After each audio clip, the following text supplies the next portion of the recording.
we continue to see the numbers grow and rise at really unprecedented rates. As you said, there are more and more young people struggling with mental health, struggling with more invisible disabilities and barriers as well. And again, early intervention and being able to get those supports and access to supports early is huge because it can fundamentally change the trajectory of their future for the better.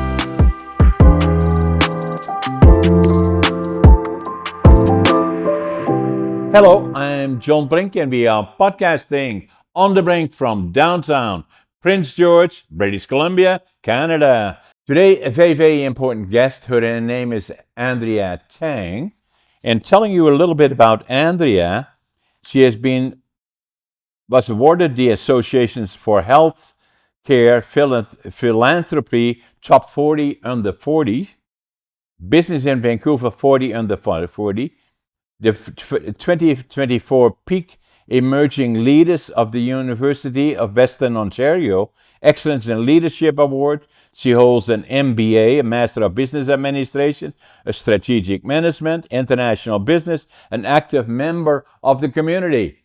You have an amazing bio, Andrea, and she is also the CEO of the Variety BC.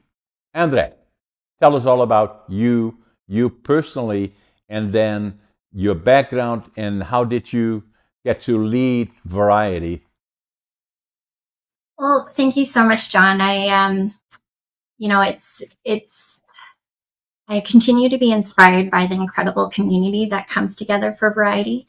At the core of Variety really is about inclusion and belonging for all children. So we come alongside and support children and youth with disabilities and complex healthcare needs, and support with critical supports to help them thrive and reach their unique potential. Last year, we were able to support kids from about 240 communities all across BC. So in communities large and small, we're really coming alongside to help not only children get the critical supports they need, but really help make a significant impact in the lives of families and community. In particular, October is an important month for you. The whole month of October, really. Tell us about that a bit, because the fundraising is an amazing event. Every organization, individuals are involved in it to make it a success every year. Every fall, we come together as a community to rally behind to support children and youth across BC. So with October, we are launching our Variety Week campaign this week, which is incredibly exciting, and really accumulates to Variety Week on Global BC on October 21st to 27th, where all week long across all the newscasts, we'll have the opportunity to share stories, real life stories of children and families all across the province that have been impacted by Variety support, and whose lives have been changed because of our donor community all across the province. And so all week long, it's a great opportunity to shine a light on the critical differences that Variety is able to make in the lives of families. So it has been going on for a long time, right? Nearly 60 years, virtually from the late 60s when it started till now. That is a long, long time for an organization that, like this one, to be active for all that period of time. Absolutely. At the core of Variety really is community. For almost 60 years, we've been in community championing the health and well-being of children. And at Variety, we truly believe that protecting the health and well-being of children and youth is one of the most powerful ways to make a difference. So our telethon, or Show of Hearts telethon in February, is also a critical fundraiser for us. And now we're going into our 9th annual Variety Week campaign in partnership with Global BC, which we're really excited about. We're really going to focus on stories about the magic of childhood and how important it is to be able to come alongside children at a young age in these critical developmental stages to be able to provide the critical supports they need. So we come alongside with supports including adaptive and mobility equipment, specialized therapies that can include occupational or physical speech and language therapies, mental wellness and mental health counseling, tuition and education support, and more recently, over the last few years, private assessments as well, private autism assessments, psychoeducational assessments to really give kids the tools that they need to thrive. And as it is evolving and the awareness around mental disorders and all these other things associated with it is becoming more to the forefront, increasingly so after the last 5, 10 years, probably in particular the last 5 years, it is where variety really comes even more in its place, evolving with the knowledge in a general sense, but helping young people in particular in those areas. And where when I've been in BC and the North here for 60 years, and so variety has always been part of my life because it was always something that followed the changes and the demands of what variety is doing. As that increased, variety was leading the way in a lot of cases of being proactive in it. Absolutely. Ultimately, it's about inclusion and equity for all children. And variety has had significant impact in the province. Last year, we were able to come alongside and support with over 6,600 grants for children and families all across the province. And we continue to see the numbers grow and rise at really unprecedented rates. As you said, there are more and more young people struggling with mental health, struggling with more invisible disabilities and barriers as well. And again, early intervention and being able to get those supports and access to supports early is huge because it can fundamentally change the trajectory of their future for the better. Yeah, and I'm well aware of that because it took me a long time, but I was already 62 when I was diagnosed with ADHD and dyslexia.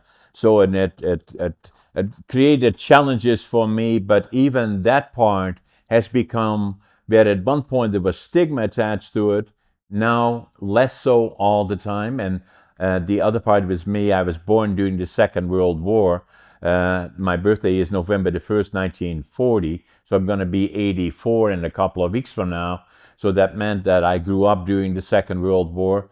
I saw far too much that we should not have seen, went through a lot of challenges, and subsequently had PTSD, still very much part of me today, and then dealt with the inner child and other issues. And a lot of those things are coming to the surface, and I believe variety plays also a very, very important role in that to remove stigma and more being more proactive in diagnosing it and then dealing with those issues.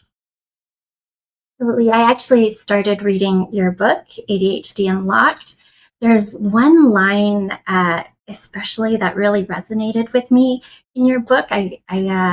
You say, for a young child, this is perhaps one of the crueler aspects of having ADHD, that they may never know the feeling of inclusion or belonging at such a critical developmental stage of life. Exactly. And when I read that, I just felt like this is what variety is all about. Really making sure that we can provide opportunities for all kids and that all kids can feel included and that they can belong, especially during these early critical developmental stages of life. Yeah, and the other part, Andrea, and thank you for referring to my book. It is this one here that I wrote, ADHD Unlocked, and so that I coming through the war years was difficult, and I describe it, and then academically I was not a success story. I failed grade 3, I failed grade 7 3 times, And so they said, and kids are hard on each other, and so all the friends that went on to college and university kind of looked at me at 13. I went into the workforce and became a laborer.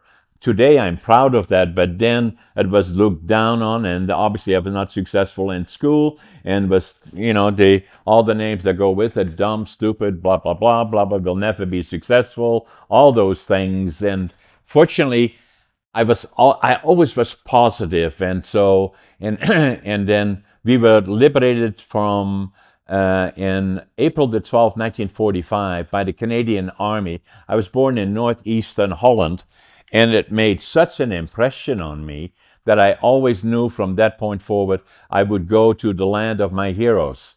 And so it took me till I was 23 that I finally went to Canada, and then I wanted to build a lumber mill. So I went to, obviously all the trees are in BC. I went to BC, came to Vancouver, went to the immigration office, and I couldn't speak English, didn't know a soul, didn't have a job. And then there was a German fella there, and I could speak some German. I told him what I wanted to do. He said, go to Prince George. Prince George, that's where you have to go, because they're building sawmills and pulp mills, and that's where the opportunities are. So that's where I want. I came off the bus here in Prince George in July of 1965, and so I had a suitcase, 3 books, 2 sets of clothes, and I counted my money at least 3 times, and I had exactly $25.47. And so I was going to build a lumber mill, and then, but what I did have is attitude. I always did, even when I was young. No matter how tough things are, I know tomorrow's going to be a better day. No question about that in my mind. And then the other one was passion. No matter what I do, I give it 125%. And the other part is that work ethic. I work harder than anybody. I even now at nearly 84, I get up at 5:30 in the morning, and I always think I'm late, and I always make my bed. And so I enjoy every day that I have for the same reason as we just talked about, because we are so lucky, so fortunate in Canada and in BC in particular. Like today, I'm flying to Victoria after this podcast, actually, and I sit by the window in the plane. I look out. I always sit by the window because I look outside every time that I fly, and I fly many, many times. I say it's paradise. It is paradise. We are so lucky, so fortunate. But looking back at my background, PTSD, inner child, ADHD, it took me till I was 62 until I was diagnosed. So from the time that I was 13, I was struggling with me. Who am I? Why am I different than the others? And a lot of people said, he will never amount to anything. He's dumb. He doesn't know. Sit in the back of the class, and then finally got a job as a laborer at 13, and then was looked down at as a laborer. But I always knew for me that I was just as good as the others, and not better than, but as good as the others. And fortunately, it allowed me to go not only to Canada, but to have a dream for me that I was going to start from the ground up and prove to me, not to others, that I could do it. And I'm still working on that today, actually. I have lumber mills, and I have a number of other companies, and it's not about how successful John is, but rather the opposite. Is the first book that I wrote is this one, Against All Odds. It's not about successful John, but going through all the ups and downs and starting from the bottom. But for 50 years, from the time that I was 13 till the time I was 62, that I found out who I was really.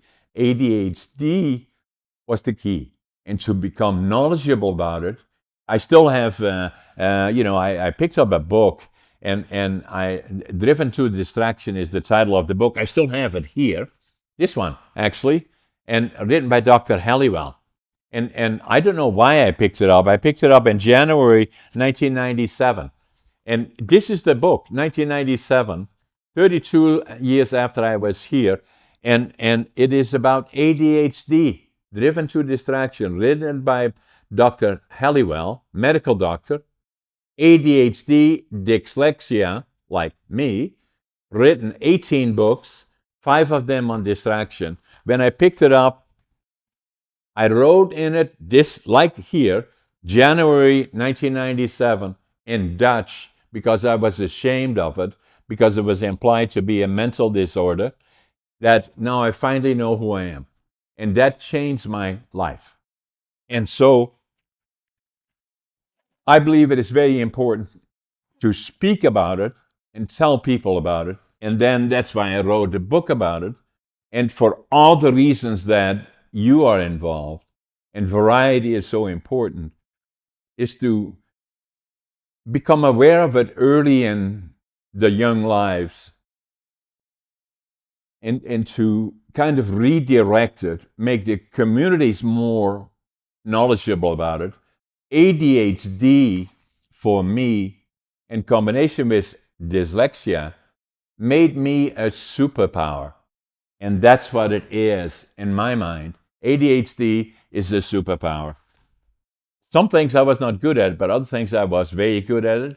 And so, what I do if I give presentations, especially to younger people, is that everyone is special, unique. There is only one of you in this whole world. And you have to have confidence. Yeah, absolutely. Your story is incredibly inspiring, and it's very much about unlocking the potential of every individual, and how we break down barriers, what it looks like to live life without limits, and how we can come alongside to support kids with that. And diagnosis is, not only incredibly important in just learning and awareness and self discovery, it also can unlock a lot of supports. One of the areas that we fund is funding private autism assessments. And the wait time for publicly funded assessments is about 2 to 3 years right now. So, as you can imagine, for a Wow. young child, having to wait that amount of time, um, that's a lot of missed milestones, a lot of opportunities missed during that time. So we come alongside and fund private autism assessments, which, if diagnosed with to be on the autism spectrum in BC, what it does is it actually unlocks up to $22,000 a year in eligible government funding for critical supports and therapies, 22,000 up to the age of 6, and then 6,000 after, up until 18, and potentially additional school support. So for us, coming alongside to help support families with funding private autism assessments not only helps them get the supports sooner, but also unlocks, for example, for a 4-year-old, maybe up to 100,000 in their lifetime in eligible support from the government to ensure that they have everything they need to thrive and fulfill their unique potential. And the key is to, and that's where people like myself play a role, I believe, that to be vocal about it. And vocal about it, saying that understanding at first, by foremost, it's not a disability. It could well be an asset, and understanding it and to create that confidence that you're just as good as all the others, not better than necessarily, but there are opportunities, and understanding it is so critically important. And to have people like yourself involved in it is again very, very critical. And all the team around you, the volunteers as well, that have been so much part of variety over all the years, has played a very, very big role in not only what is happening today, but also as we go forward. I agree. Disability really is just part of the diversity of the human experience. And I think that's why Variety Week and our Variety Week campaign in partnership with Global BC is so important.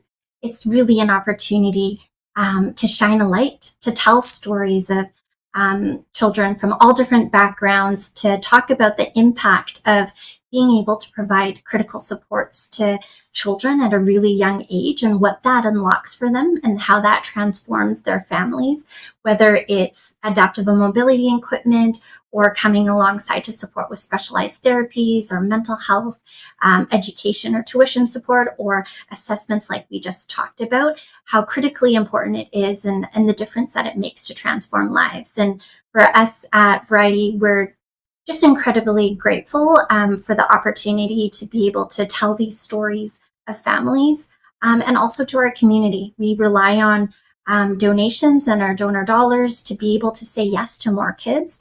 And that's why Variety Week is so critical, to be able to share these stories, to bring more awareness, to be able to inspire more philanthropy and giving as well, so that more kids and more families can get help. And we're incredibly excited this year as well that we have a matching opportunity for funds raised throughout the month of October. We have a matching donor that's going to really double the impact of the Giving for.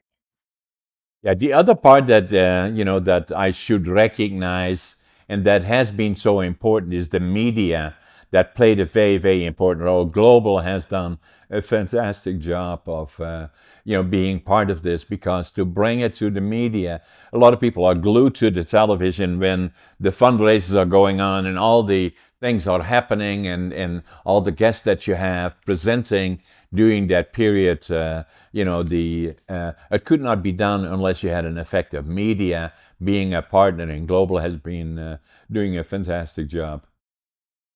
Global's been with Variety since the very beginning, almost 60 years, and Yeah. they are an incredible partner and ambassador for kids in the community, and really give us that platform to shine a light on the needs and the gaps and the opportunities for British Columbians to really come together to make an impact for kids. Yeah. Andrea, tell us a little bit about you, because you have the passion. You obviously have taken on an amazing role, and you give it all that you have. I know you have that passion for what you're doing, Variety in particular, but also watching you. And relatively speaking, you're still a fairly young person in the prime of your life, in my view, and have already done so amazingly well with the bio that you have. Tell us a bit about you. How did you end up to get to Variety and leading Variety really going forward? Well, thank you so much for those kind words, John. I'm just really grateful for the opportunities that I've had. When I've always loved to work, and in university, I worked throughout university.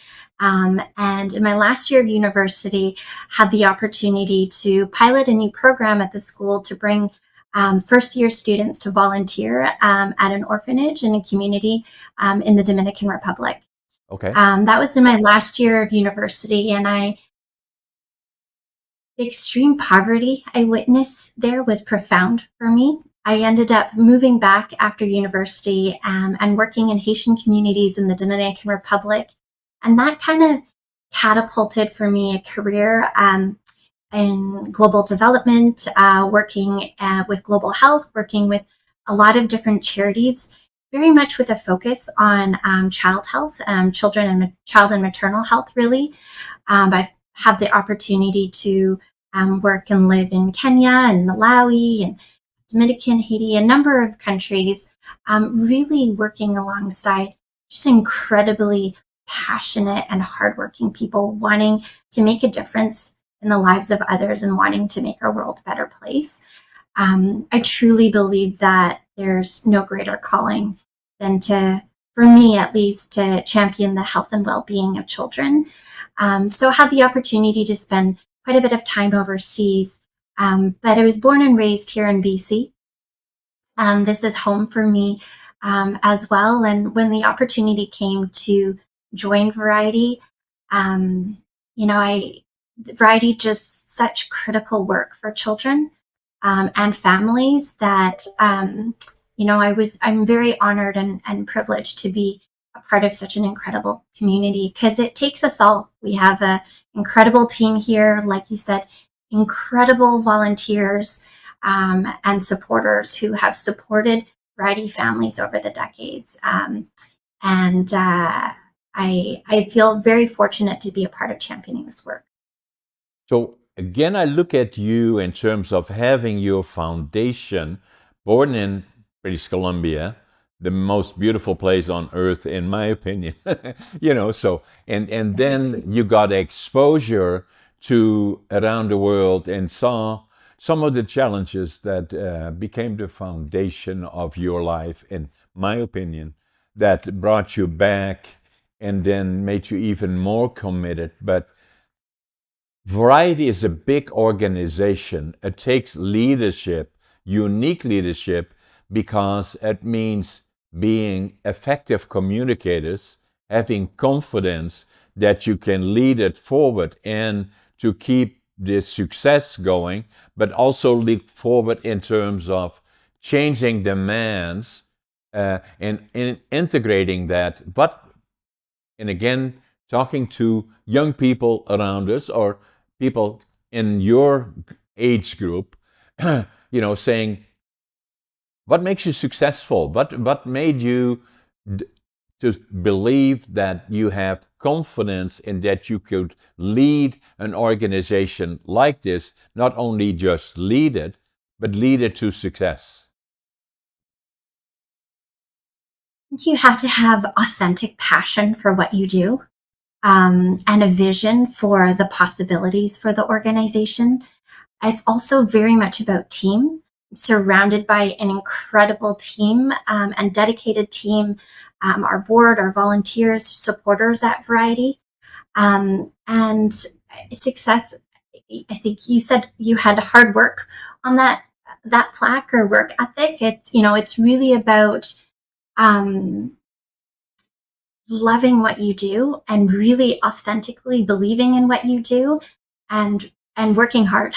There's a quote that says, um, you know, luck is when preparation meets opportunity, and it's really I about love hard it. work and passion. Yeah. So, what I say, attitude, passion, work ethic will lead to success. And so I've been successful, although my foundation, grade 3 and grade 7, have been a foundation for me, but I learned a lot doing all the other things, including the war years, that laid a foundation for me that made me successful in a lot of other ways, differently than for others. The other part about it, amazingly for me, is that I always was good at numbers, even when I was not successful in the traditional learning system. And I have an amazing memory. And then the other part that I feel was something that I have a vision going forward. I always think about the next 5, 10, 15, 20 years. What will it look like? What should we do? How do we go forward? And then intuition to me has always been a very, very important of my life. And so now the other part about it, and interesting enough, is that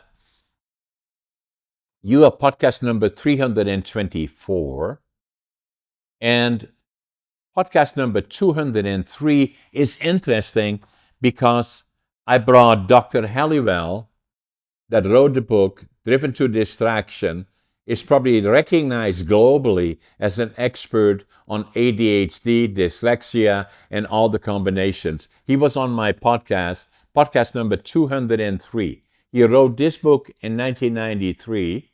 I bought it here in Prince George in 1997. Coincidental. I had no idea about ADHD or why was I different. This book changed my life. No question about that. So I had him on my podcast, and as we were podcasting, he's the expert. And so, podcast number 203, on the brink. And so I suggested to Dr. Halliwell, he's the expert, not me, that I believed that once I read the book, a couple of things, that frequency of occurrence ADHD was believed to be around 8% or so. I found that I believe that is much higher than that. So I thought it was around 20%. I suggested that to Dr. Halliwell. He said, no, John, it's more like 25%. I agree with him. The other part that was interesting about it is that I've been in leadership roles and in companies, board of directors, and on and on and on throughout North America, really. And so I've been exposed to a lot of leaders.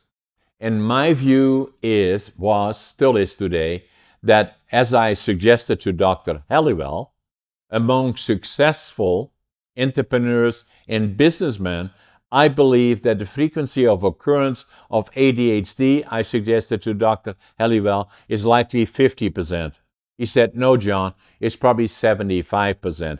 I agree with him.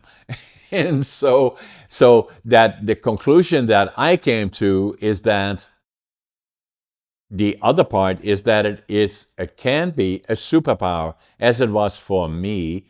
And then there are certain qualities that make me different from other people. That if I manage companies, as most people do, professionals, they have this box that how they manage. What still makes me successful today is that I understand the box, that I've learned enough about that, but I have a tendency of being outside of that box and say, how about this? How about that? Why not this? Why not that? And if I'm around traditional management styles, that makes them feel uncomfortable, but it's a combination of foresight, intuition, experience that makes me different, but very effective. It's amazing. When I look at when we look at the numbers of families reaching out, again, we've just never had such large and unprecedented numbers of families reaching out to Variety.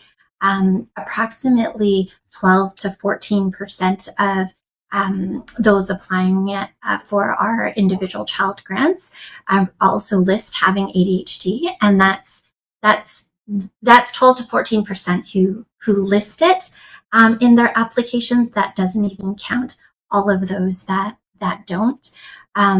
We have actually a young boy, Cameron from Prince George, who has ADHD and dyslexia that we recently supported.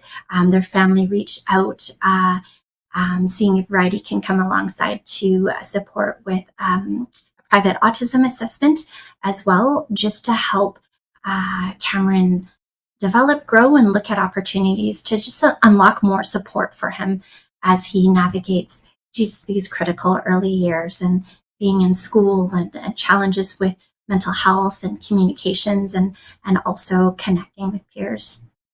Yeah, I love this, Andrea, and I do a lot of presentations and on different topics, but I always include a little piece about ADHD, and so I gave a presentation and a couple of months ago, a couple of hundred people or so, and I always ask, are there any people sitting here that think they have ADHD but have not talked about it? And several hands went up, and so by the time I'm done with my presentation about who I am and what role ADHD played for me in my life and how it changed it in that 50 years it took me to understand it, that it then changed my life, even at 62 forward, and still is every day today, that by the time I'm a very good presenter, with passion, obviously, because everything that I do with passion, that by the time I'm done with my presentation, a lot of people say in the room, damn, I wish I had it too. I love that. It's really about awareness and how you look at it, and how it's very much about just embracing the diversity of every individual and how to unlock the potential. And that's so critically important, right? So as I said earlier, when I present to younger people, in particular colleges, high schools, colleges, universities, I usually say we are all individual, unique. It's far too preoccupied. That's not right. This not right. That's not right. This not right. Saying you are unique. You are special. Not better than, but special. There's only one of you. And believe in who you are. Create that self-confidence, because if you put everything in question that you do, you have to come to peace who am I? And then once you recognize that who you are special. And so that allows you to go forward, and everything is possible. And especially today, when I look back to when I was up to the time 5 years old and exposed to a dictator invading Western Europe and the rest, and Eastern Europe for that matter, Hitler, and virtually destroyed those countries.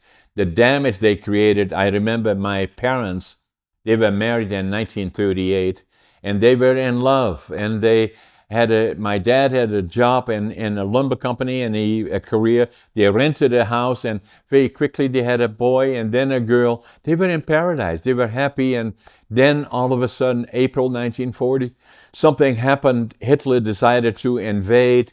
My dad was called into the Dutch army. And for 5 years, they wouldn't know. The last time he had been seen, it was in Rotterdam before it was bombed. And they wouldn't know for 5 years if he was dead or alive.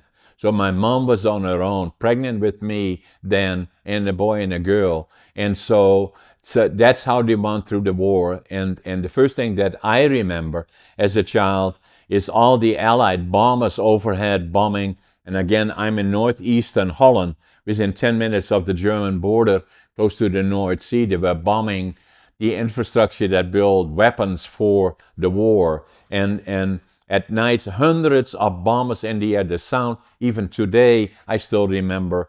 And then my mom would take us out at nights, not to look at it, but she felt safer outside than inside. And in the distance, we could see the cities burning. And then the 1944 in particular was difficult. They cut off all the food supply.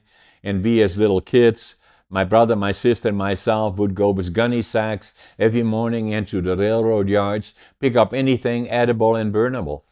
And then obviously we were liberated by the Canadians, April of 1945, and it made such an impression on me that I knew I wanted to go to the land of my heroes, but we saw far too much that we should not have seen. And it always stayed with us, and it always affected our family.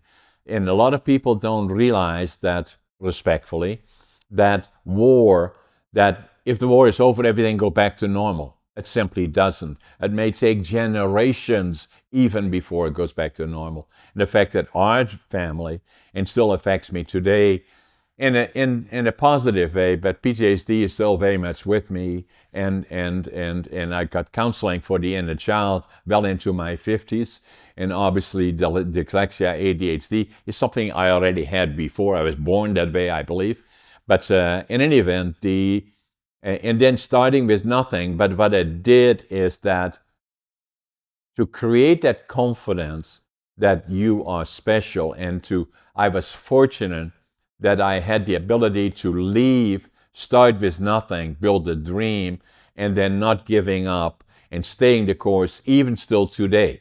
I still got up this morning at 5:30 and make my bed, straighten out my bed, and then I go to work, and then obviously I have to do a podcast. After the podcast, I fly to Victoria, and then I work most of my weekend there in my office, and so I still have the energy. But first and foremost, I know who I am, even with all those challenges below, it still allowed me to come to peace with who I am.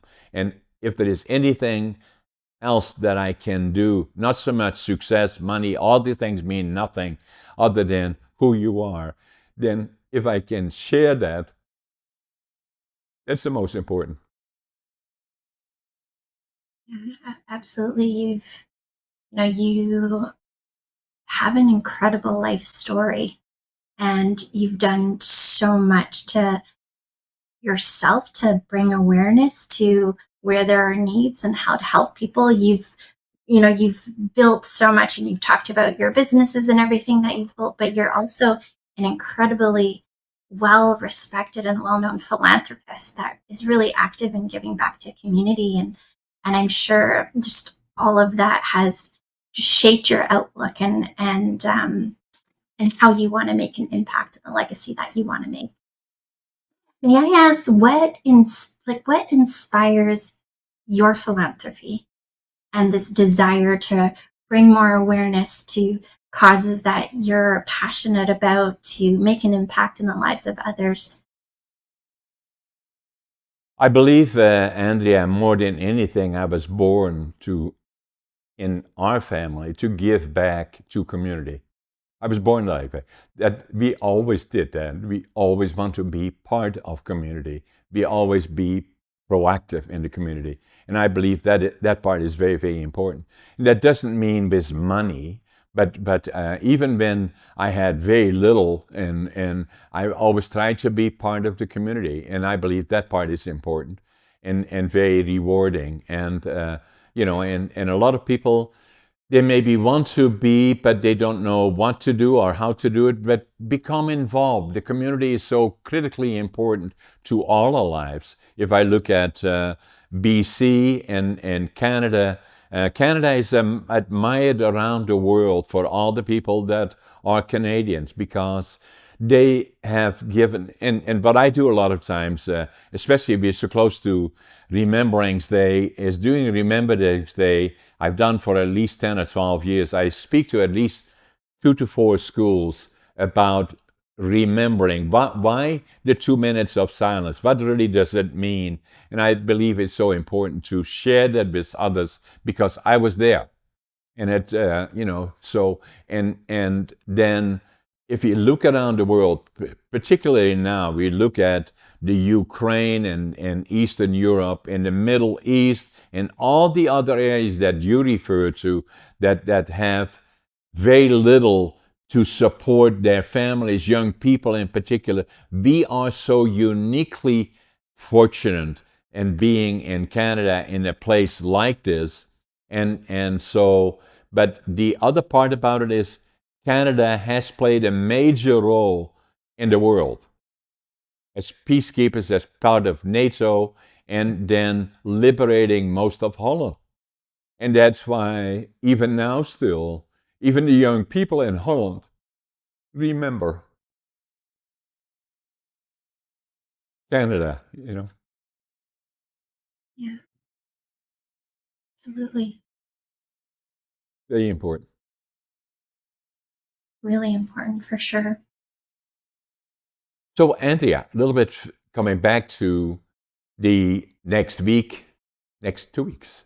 When so the goals now are, and I remember watching it, and then we were looking for you setting a goal of fundraising, doing part of it. So are there even goals now? Because I remember watching it and saying it's going higher and higher and higher, and so a lot of people are really involved in it, becoming part of it. Even larger companies, lots of organization, and even now, as we can see on the screen, we probably have phone numbers that Andrew has put on it, and how to contact for fundraising and being more involved in it. So, what are the goals? Are the particular goals for this year?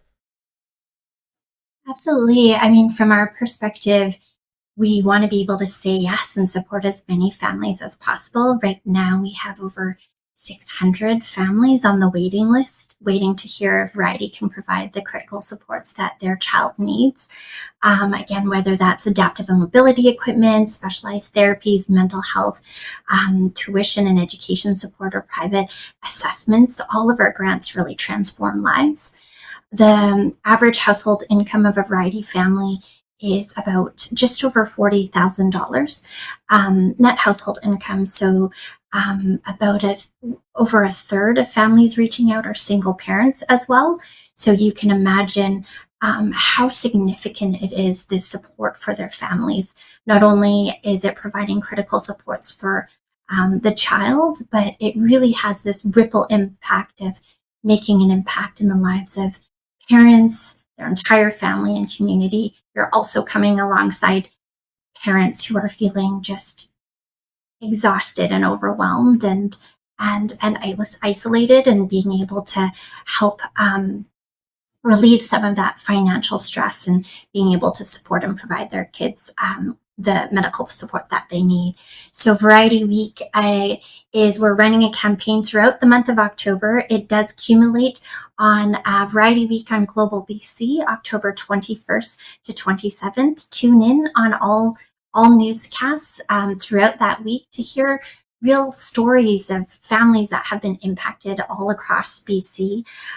Really would encourage listeners, if they can and feel inspired to give and support. Funds will be matched and doubled in impact for kids, and really for us, with all these kids on the wait list and families, we just want to say yes to as many kids as possible, to really help show them that we care, and give them the tools that they need to really unlock their potential and transform their lives and change the trajectory of their future. Now, the other part, Andrea, there's money coming in also from other areas, not just BC, because I know of people that are not living in BC, but are in other places and say, yeah, we know about Variety because we support it as well. And so this is very, very encouraging, right? Because Variety is not only supporting the young people in BC or people in need in BC, but also go well outside of that, around the world, actually.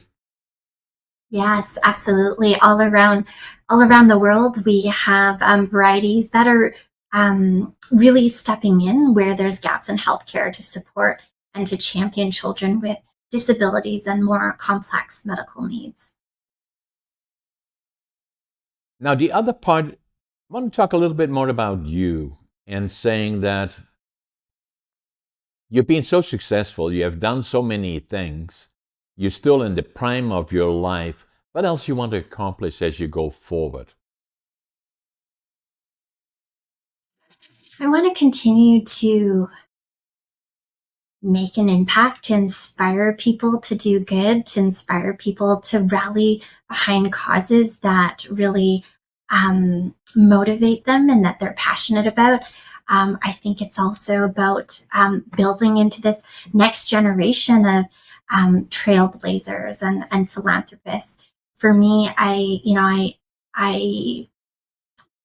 it's important to me to surround myself with extraordinary people, whether it's mentors or colleagues or my team, peers and friends who really just uplift and empower me. And it's important for me to do the same for others. So really also looking at, you know, how can we inspire more people to make an impact? Because it really is about our collective power for impact and change. And that's what's so exciting about Variety Week as well. It's it's about all of us and the collective difference that we can make to transform young lives. Now, the other part about you, which I find very interesting, it means a lot to me because English is not a language that is, I was not born speaking English. In fact, I was born, and taking us back to northeastern Holland in 1940, we spoke dialect. And I love speaking dialect, but most people in Holland, when I speak dialect, wouldn't understand me. So, but I always loved speaking dialect, even still today, I do. And so then I was, obviously I was not overly successful academically, and so I didn't get exposed to High Dutch all that much. And then I went into the Air Force for 2 years, drafted. I had to learn to speak High Dutch. And so that was a bit of a challenge. I had a bit of an accent. And they say, oh, he's a farmer. He comes from down there, right? So out northeast, all farmers. And then I decided to go to Canada. And then when I came to Vancouver, I went to the immigration office and I could speak English. And so the German fellow was there, fortunately, and I told him what I wanted to do, and he said, go to Prince George. So then I had to learn to speak English. So which was a bit of a challenge for me. So the point that I'm making is this one, is that if I listen to you, you have these leadership skills, but you're also a very good communicator.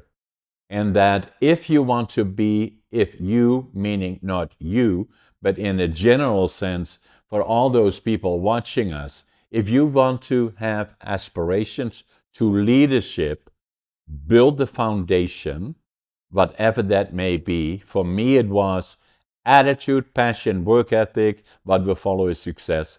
And similar for Andrea, I believe in that way.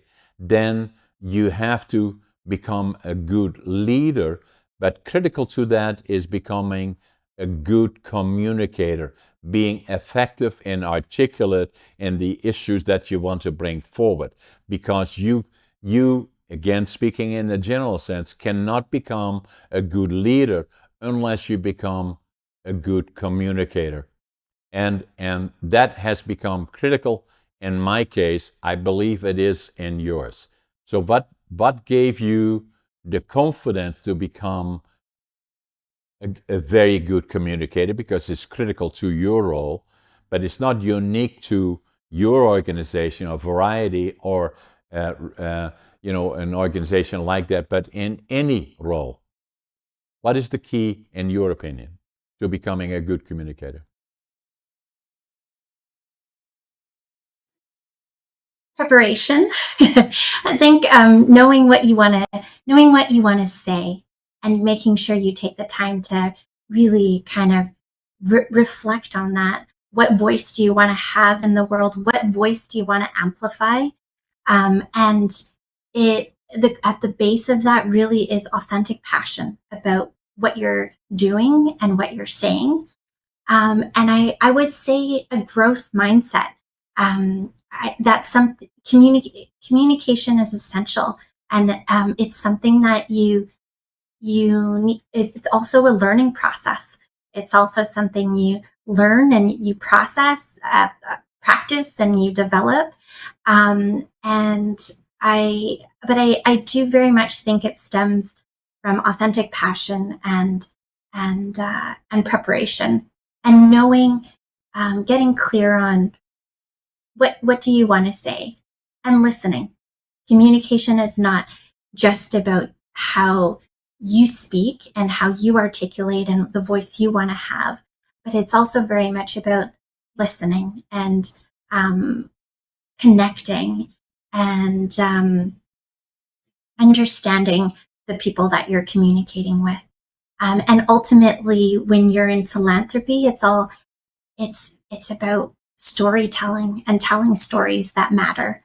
And I feel at Variety, we are really honored that so many families for almost 60 years have trusted us to tell their story, because they also want to be a part of amplifying the voice for children with disabilities and complex health needs.